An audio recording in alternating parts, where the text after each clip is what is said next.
Անվան Փոր և Որդվո և Հոգուին Սրբո, ամեն։ Ամեն ինչ, որ գրում է եկեղեցու հայրը, պատկանում է առաքելական ավանդությանը։ Եկեղեցու հայրերի բոլոր գաղափարներն ու մտածումներն են ճիշտ, նրանք սխալներ չէին ունեցել։ Այս հարցերը շատ տեղին են, պատասխաններն էլ մեկն է, շատ հստակ ու սպառիչ։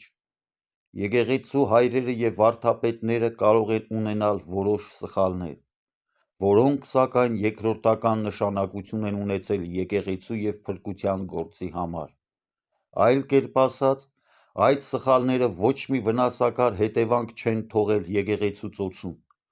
Ամեն մարդ սխալական է, և բնական է, որ եկեղեցու հայրերն էլ ինչ-որ տեղ սայթաքեին։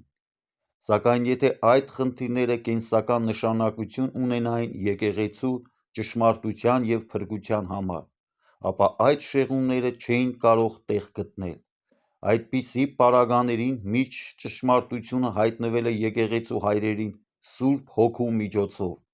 և բնականաբար այդպիսի դեպքերում եկեղեցու հայրերը չէին կարող սխալվել, այլապես նրանք չէին դառնա եկեղեցու հայր։